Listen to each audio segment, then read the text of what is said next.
This hour, thousands of people are gathered for the inauguration of Mayor Washington and other city officials. We will have live coverage throughout Newscope. Meanwhile, Channel 9's Larry Roderick is on the scene and has this live report. Larry? Steve, it is cold and windy out here at Grant Park today. The weather, if you look at the weather, it is fine. If you have to feel it standing up here on top of a 15-foot-high tower, it is anything but extremely pleasant. However, everybody here at the Grant Park band shell seems to be in good spirits. A couple of firsts are going on here. First, as Steve mentioned, this is the first time since Mayor Daley was in office that a mayor of the city of Chicago has had his second inaugural. And here in the Grant Park band shell, this is the first time it has ever been held outdoors. 4 years ago, you may remember, the mayor had the inauguration on the Navy Pier. The musicians that you are hearing and seeing right now come from the Grant Park Symphony, the brass and percussion ensemble.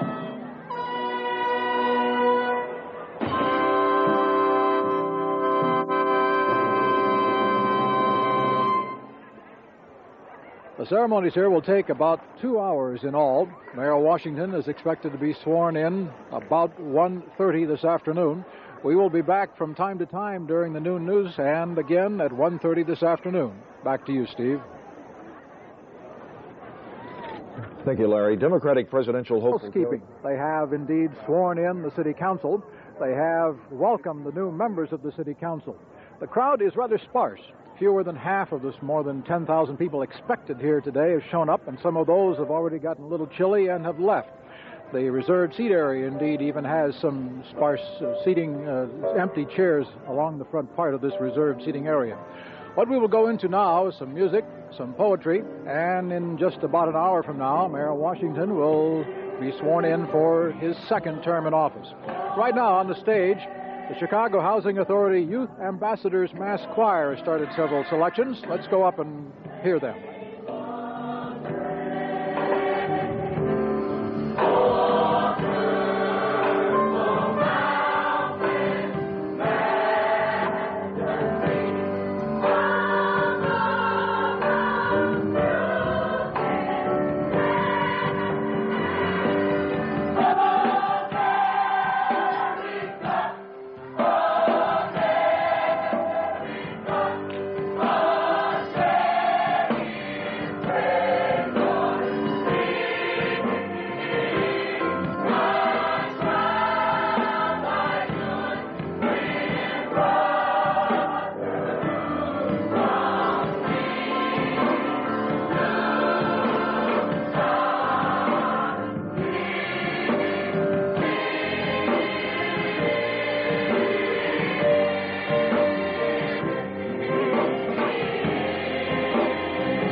The Chicago Housing Authority Youth Ambassadors Mass Choir. Just part of this historic 2-hour-long outdoor inaugural ceremony, the second inauguration of Mayor Harold Washington. Another hour and a half or so yet to go.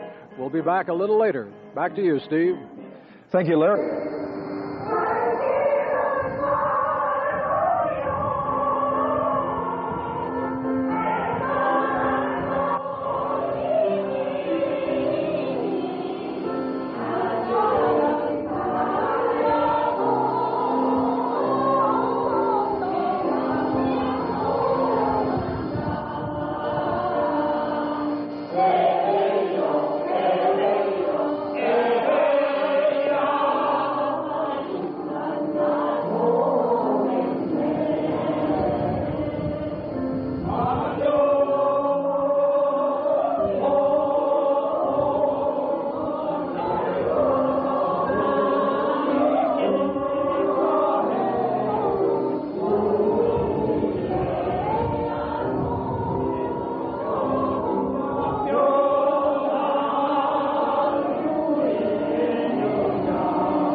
And finally, there is, in this very brief collage, we have a salute to you gathered here and to all the millions of other Chicagoans at home, at work, everywhere. It's called The Fanfare for the Common Man by the American composer Aaron Copland, and it's the brass percussion ensemble Steve Ovitsky, conductor. Fanfare, in other words, to all of you.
Now I'd like to introduce Justice of the Appellate Court of Illinois, Honorable Charles E. Freeman, who will administer the oath of office to the mayor of the city of Chicago.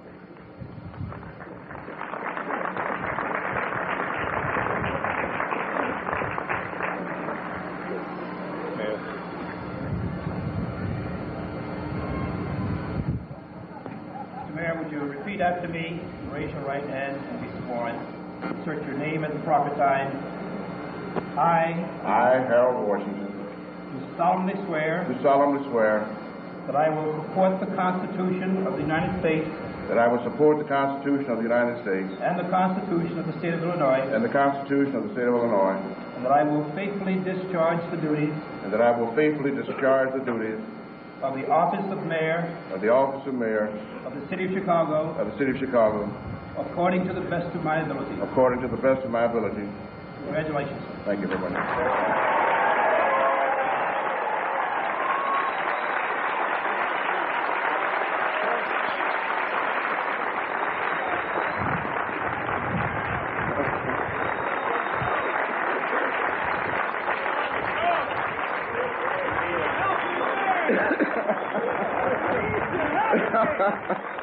Thank you, thank you.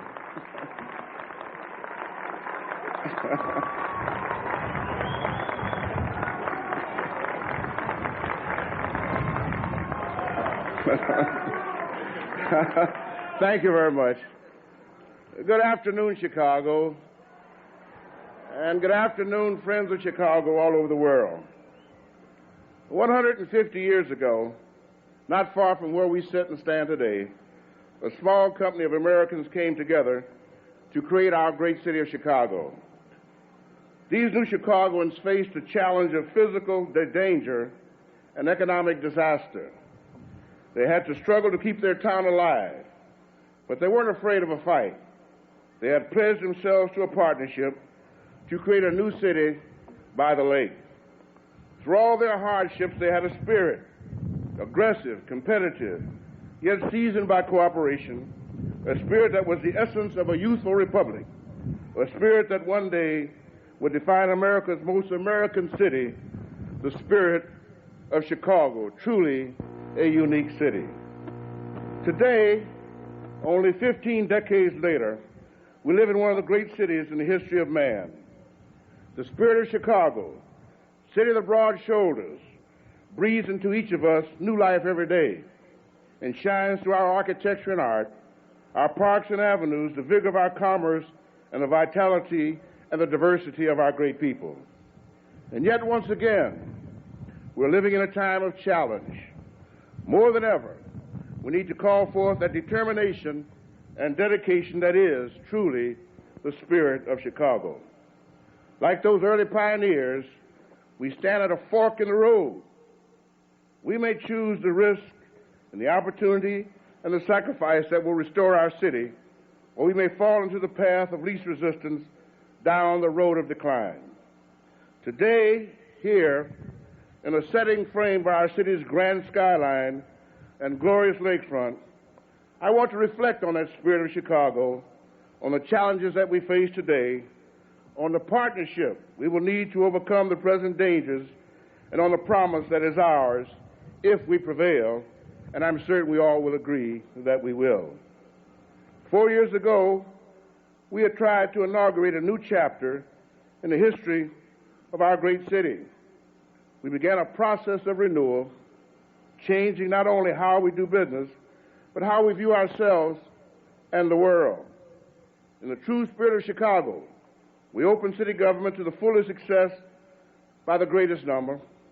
We affirmed the most fundamental of American principles of fairness by word and by action, riding the balance as others had tried to bring an even wider participation to the business and the governance of our great city.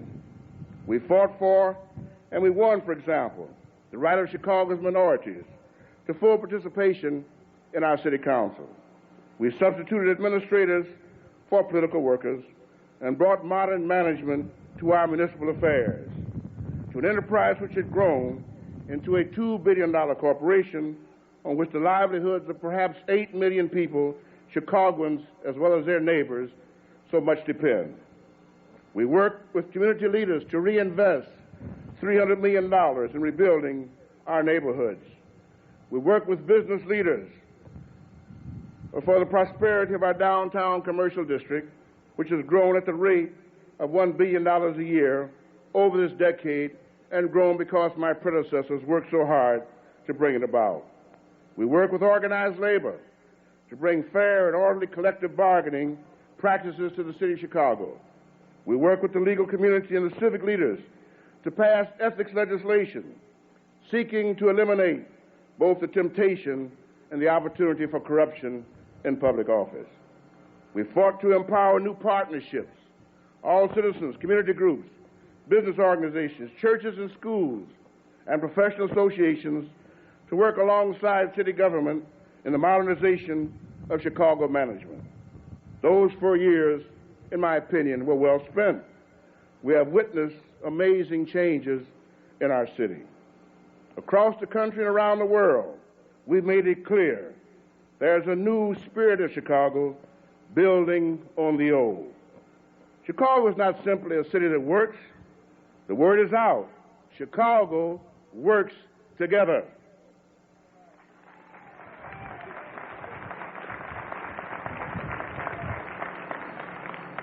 We fought for this spiritual, economic, and social renewal at a critical time, and we won and are beginning to win that struggle just in time.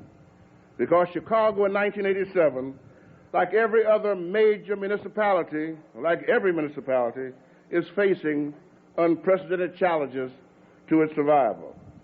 Everywhere we look across our land, we see American city in peril, endangered by economic challenges from abroad, and threatened by a failure of the will from within. You hear the story over and over. In every major city in America, the cities whose people made America great are losing ground. In the name of a flawed and suspect ideology, their needs are being ignored and disdained by the federal government.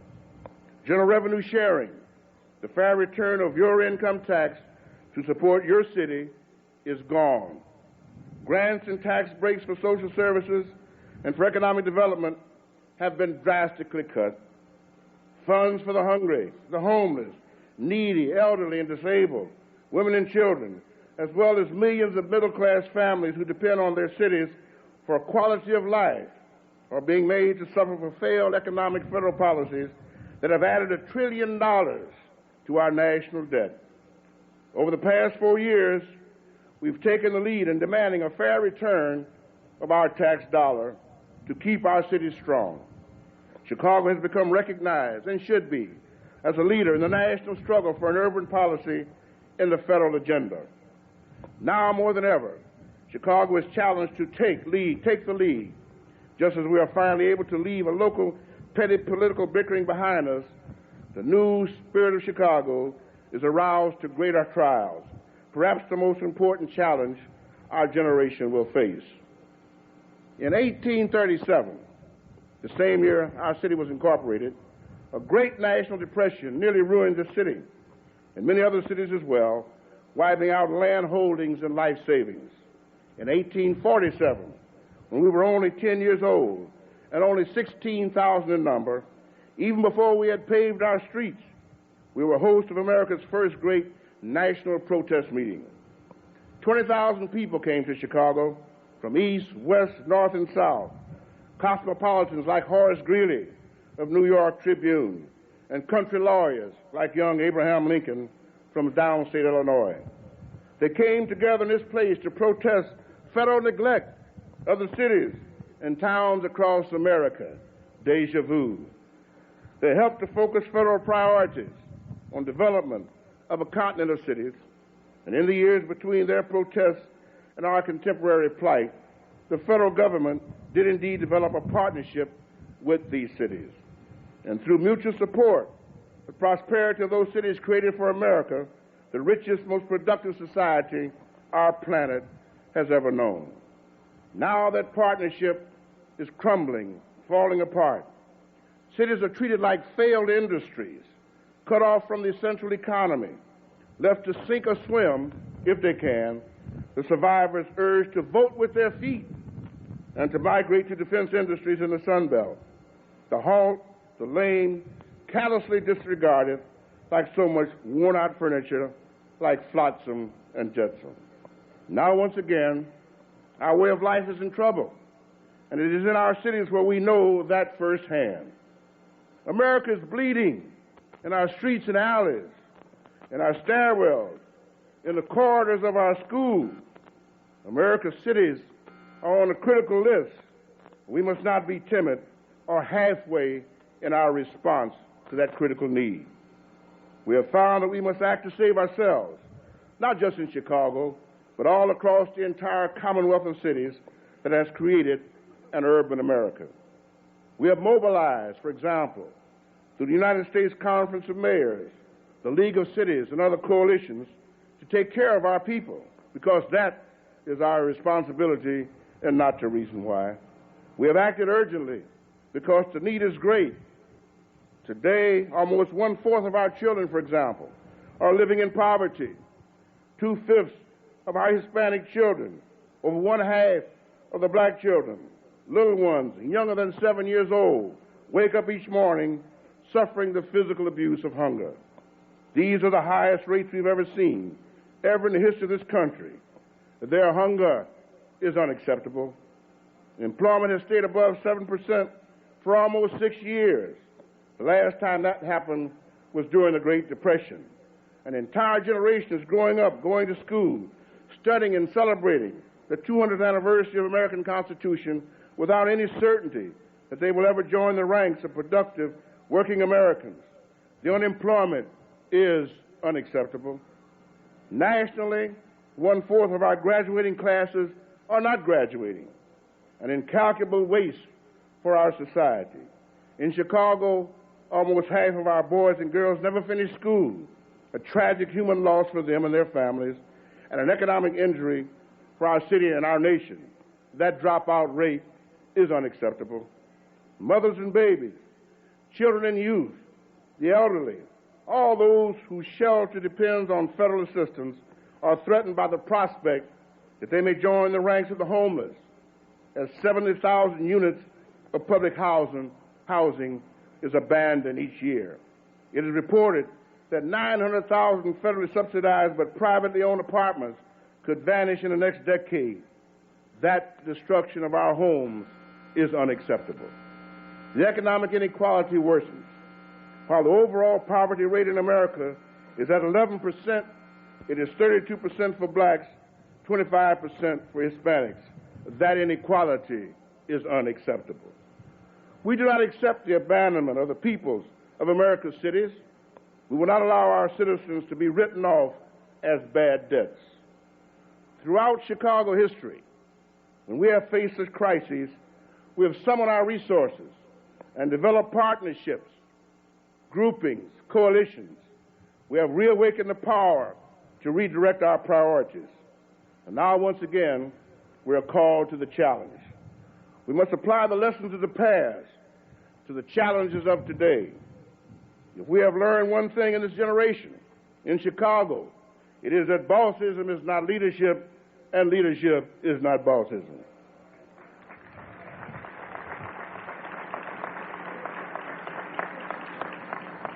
For the leadership that made Chicago great was not the dictate of any individual leader at any one time in our history. It was not the operations of a cabal in a smoke-filled room. The leadership that made Chicago great from its earliest origins was the partnerships of every sector of our city society working together. That partnership is the leadership that our times require. The partnership of our full-body politics must, by any means necessary, press our case at the federal and state level. We, the leaders of Chicago, have an obligation to recover for our people the fair share of our taxes to which Chicago is due, not as charity or welfare, but as an investment and as a fair return. But it is not enough to press our claims. We must also do for ourselves. We must each find that priority where our skills are of use, roll up our sleeves, and take action. We must join together and do for ourselves what must be done. We must plan, coordinate, improvise, innovate, recombine, reinvent, and leave no options unexplored to provide at least temporary solutions while we press our case. The city government cannot go it alone. The cities, for 3 generations, prospered under an active federal partnership with the federal government. Our institutions evolved around the traditional American partnership. Now that American tradition is no longer dependable, and even as we work to restore it, we must build on the new partnerships we have developed at the local level. Although our greatest problems are truly national in origin and national in scale, nonetheless they are local in their impact. And though we must take a role in the grand strategies laid in Washington, we are the ones who will have to carry the fight here, in the trenches, on the front lines, in our cities. With every Chicagoan and every Chicago institution together at the wheel, we can turn this thing around. We must turn this thing around. We will turn it around.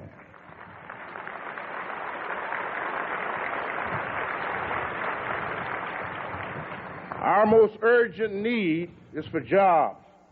Give us jobs, We'll take care of the rest. Jobs will rebuild self-esteem. Jobs will restore community pride. Jobs will cut down the dropout rate. Jobs will slow down the cycle of crime, youth gangs and drugs, child abuse and abuse of women. Jobs will reaffirm the justice of our economic systems. Jobs will reduce teenage pregnancy.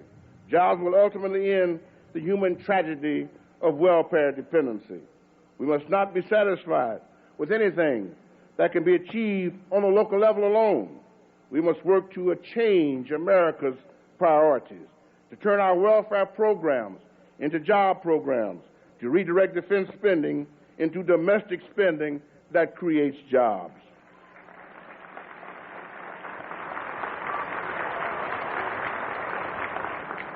But, and I repeat, we must also do for ourselves. We must apply ourselves in partnerships across our city to the successful job programs we have created in Hire the Future, for example, in the Chicago First program, and small business loan programs that have created or retained 20,000 jobs in our city over the past 4 years.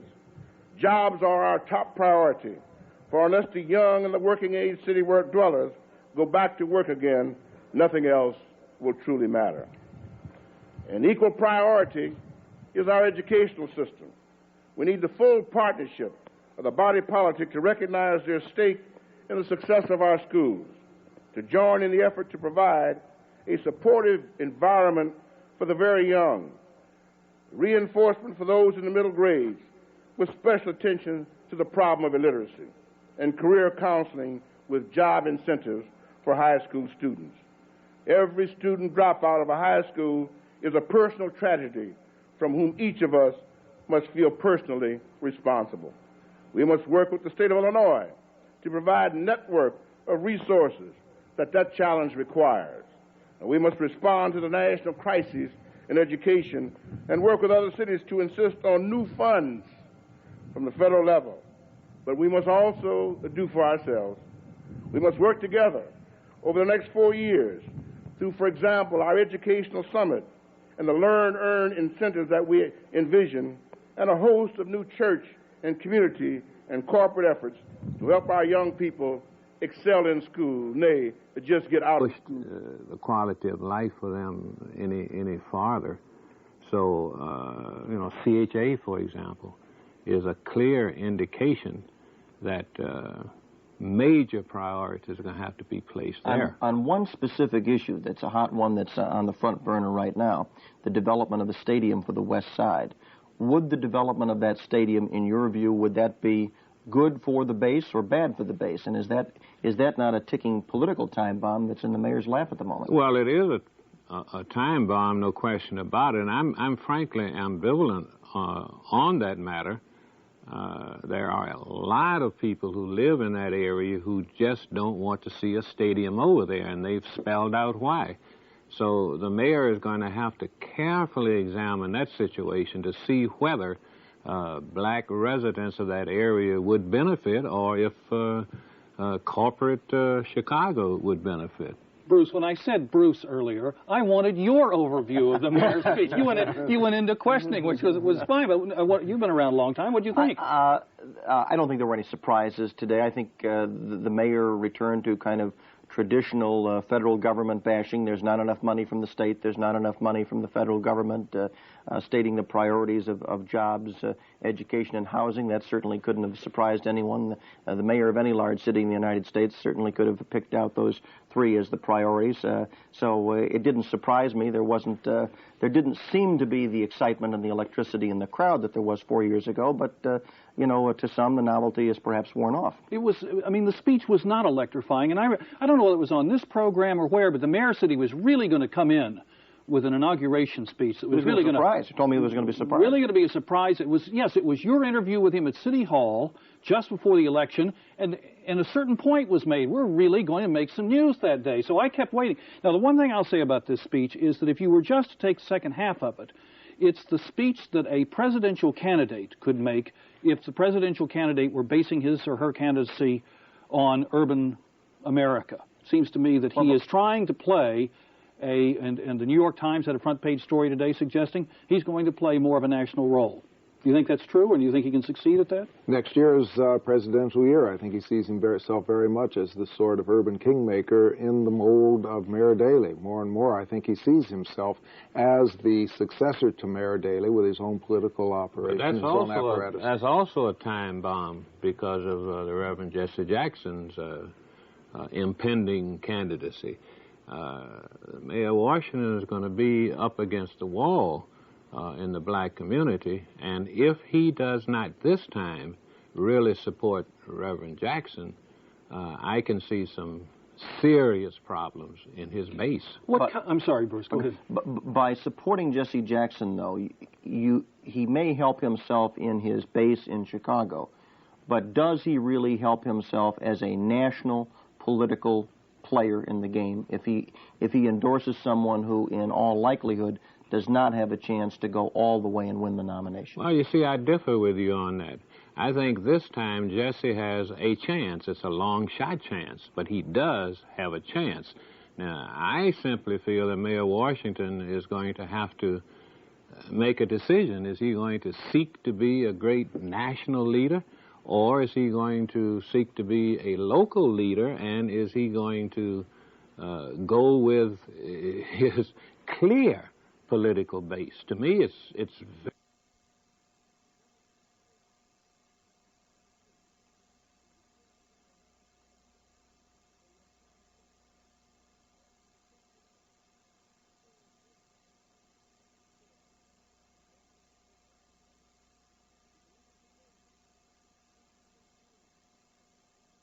philanthropic societies, city, state, and federal government, community organizations, schools at all levels, churches, professional associations, organized labor, educators and media. I ask you to become directly, personally involved in the programs that address Chicago's most pressing needs to help us do for ourselves. To the political leaders at every level of government, I ask you to consider the importance of a healthy Chicago to your constituency, to your party, to your own responsibilities of public office, and lend your efforts to our cause to join forces to strengthen our efforts to do for ourselves. To every man, woman, and child listening to me today, I ask you to consider the need and examine your skills and find a way to contribute to the salvation of this great city. Together we must form a human safety network that provides in time and talent what Chicago could never afford in its taxes and budgets.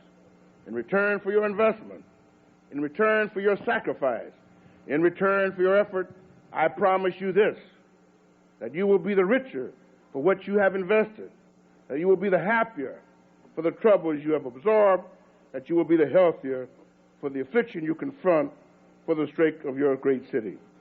And that you will remember until you're past remembering, that you will take pleasure every time you recall that you responded to your city in her hour of greatest need, that you found injustice and inequity unacceptable, that you fought for a fair share, and that you joined in, rolled up your sleeves, and helped Chicago do for itself. Thank you very much.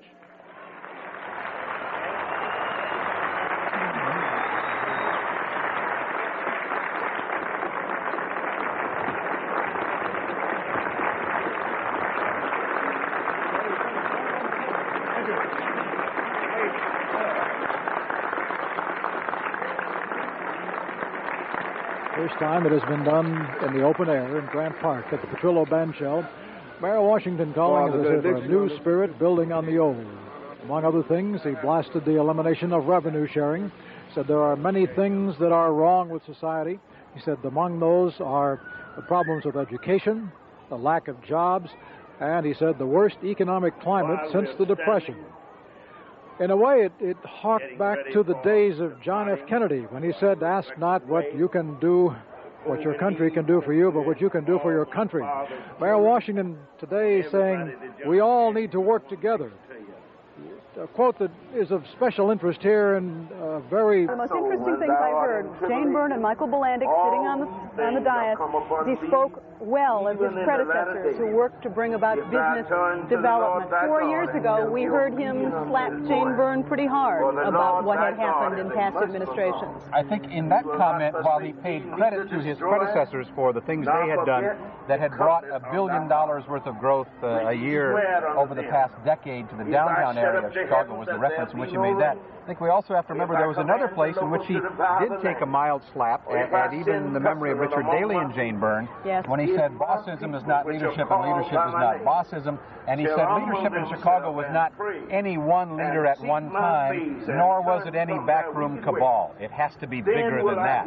So he did weigh the politics of the situation today.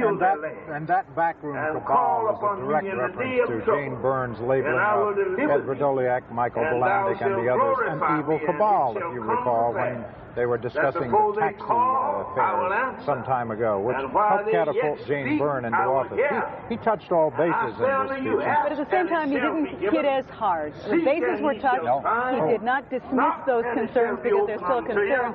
But remember the face of Jane Byrne 4 years ago, which was a face of stony silence. This is a more amiable congregation of politicians, don't you think? Yeah, absolutely. 4 years ago, Harold Washington stepped up and in his inaugural address said, look, the problems are worse than we imagined. My transition team told me we're out of money, that jobs were given away in the last few days.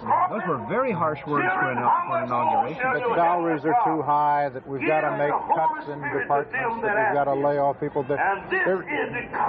There is something curious about this address today, though. He talked about the spirit of Chicago and what we need to do, and he didn't tell us what we need to do. He didn't talk about any specific programs. Maybe this is not the time to do that, but he talked primarily about the federal agenda and the need for a partnership, but talked about nothing that can be done on a local level. Last time, as you recall, he was talking about those cuts, those layoffs, salary reductions. None of that in this address. We'll be back to look at some of the other festivities that preceded the mayor's inauguration and his address in just a moment. It's already something of a plurality now in the city council. Those who could afford to oppose him before cannot to categorically oppose him. But, Mike, I also think you'll find that those who had to support him all the time because his political life depended on it, some of his allies will feel freer to disagree with him, to criticize him. You may have really a legislative body. He spoke that he didn't think bossism was what he wanted, and some people have feared that. So I think it's going to be a lot different. That's right. There is not in this. We're going to pull away from you as we let this crowd kind of get out of the way here for just a moment. Jim Avila, however, is standing by and maybe going to talk to one of the interested observers here as we got a big air. Inauguration of Harold Washington, 22nd mayor of the city of Chicago. You're hearing some of the celebration, the pomp, and the pageantry. What you missed earlier, before we joined you live, were the oaths of the city council members. As we mentioned just a moment ago, not all of the members of the city council were here to take their oath. By Dick Case and my count, we are missing, most notably, Edward Burke. Up there, you see Walter Kozabowski, the city clerk, who was also sworn in today. Walter Kozabowski took the oath of office, as did Treasurer Cecil Bartee, and Mr. Kozabowski then giving the oath to the city council members. Now, there are 13 new council members. The 13. Edward Burke. Up there, you see Walter Kozabowski, the city clerk, who was also sworn in today. Walter Kozabowski took the oath of office, as did Treasurer Cecil Bartee, and Mr. Kozabowski then giving the oath to the city council members. Now, there are 13 new council members, the 13 freshmen. One of those we are reasonably certain is not here. That was Victor Radoliak.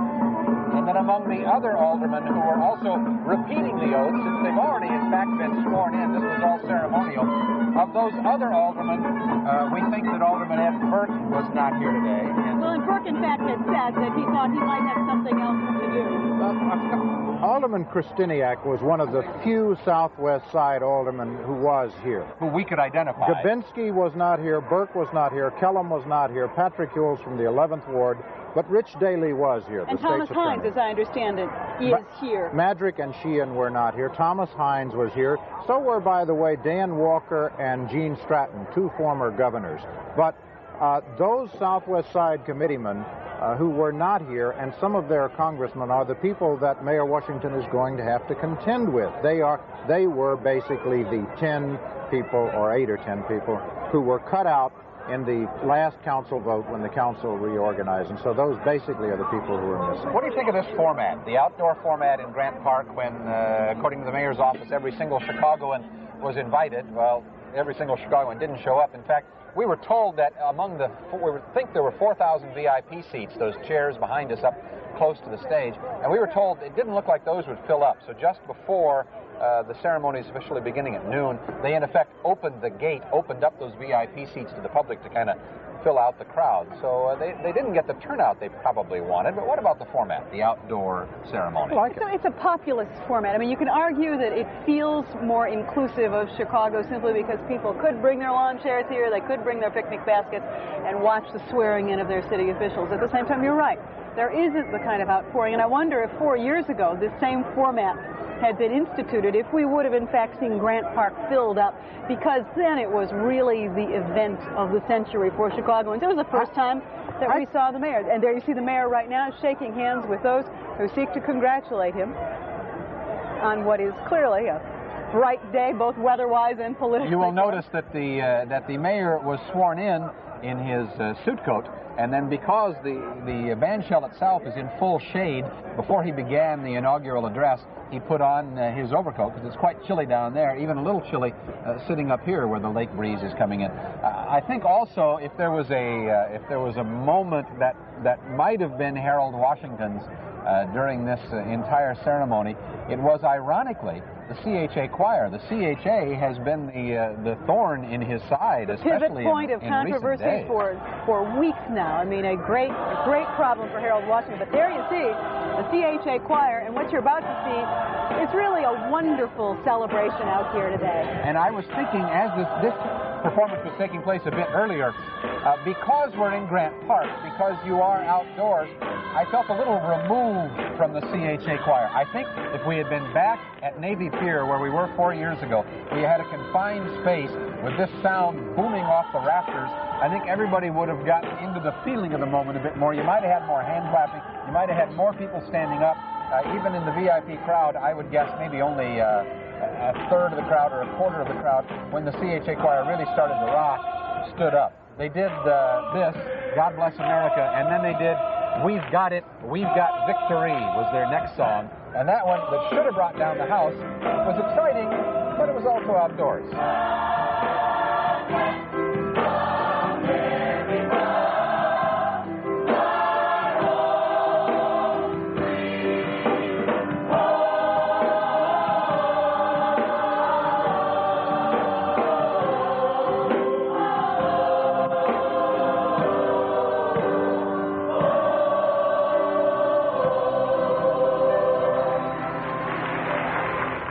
I don't know, maybe it was nice that way. As I sit and look at it, I liked it better than I felt it sitting here outside this far away watching it. At the same time, I thought it was fun. And what you didn't see was when people in the audience stood up and really began clapping when they were singing that we've got victory, we've got it now.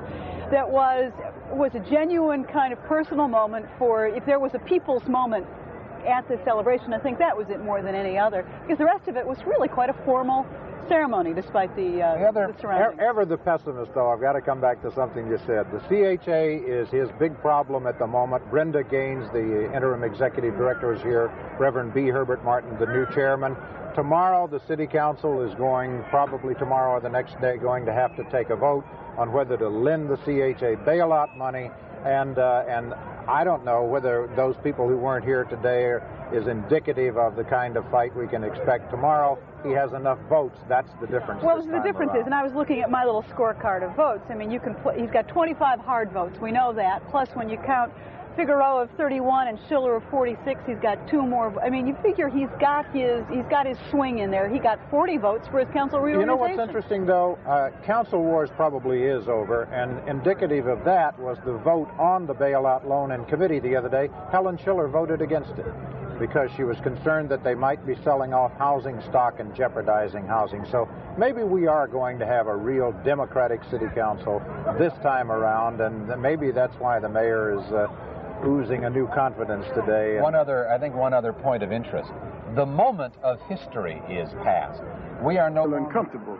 I think there are many feel that no matter what a black man does, it's not good enough. He can't do enough for some people. Now, I'm just hoping that next time around, he will at least be able to reach a 60 to 70% child of the vote, which he has not been able to do. Next time around, Mayor Washington, you mean? Yes, the third term? Yes. I mean, I don't think nothing would beat him except himself. And if he stays healthy, there's no reason why he wouldn't run for a third term. Could I get in here for a minute here? Because yes. I would contest you on one issue. Let's see how far I can get. Okay. Don't want to fuss with Dempsey Travis too much. But when you say that there won't be another white mayor until the next century, that precludes, at least in your judgment, yes. the kind of political infighting that will occur in a black governmental operation as well as a white. What is to prevent some independent now black politicians growing up on their own and challenging Harold Washington, and then in the next mayoral race or the one thereafter, you will have two black candidates splitting the black vote, and the white one gets in the way Harold Washington got it. Why would that not happen? If blacks are as politically active as whites, and they certainly are now, that could certainly happen. Well, if you look at it from a historical perspective, Walter, it's always been an ethnic war. It was the Irish against the Bohemians, the Irish against the Polish. The blacks went along for the ride, a like of a ride. I don't see blacks as such splintering. I don't see anybody on the horizon, and I think I can see pretty far, who could be a threat in the black community for that chair and survive. Not a black politician threatening the mayor with a challenge, but a black politician challenging the white politician who is running against the mayor and the mayor as well, and taking away just enough votes. Yes. It's not going to happen, huh? I don't think it will. Okay. The question which may face the black community when they come down to voting for Harold Washington the next time is whether or not he has solved the dropout problem, CHA, housing, to their satisfaction. He now has the power, and it's why earlier I said this really is the beginning of his career. He now has the city council behind him, and not only can, but must provide some answers now. And I don't think people will sit out in these projects and say, well, we accept the fact the national government is to blame. They want something now. It's all his ball game now, in other words. It's his ball game, but I don't think no one has ever accused him of being able to walk on water. And that's just about what we're talking about when we say solve the dropout problem, solve the job problem, unless you're going to Washington. I mean, Reaganism has changed the name of the whole game. I mean, we just not getting the dollars in here. Therefore, I don't see a solution, a ready solution, unless we look down the line beyond 88 when Reagan is out and hopefully a Democrat is in who will be sensitive to the city's problem. Any mayor, however, in black or white, would have that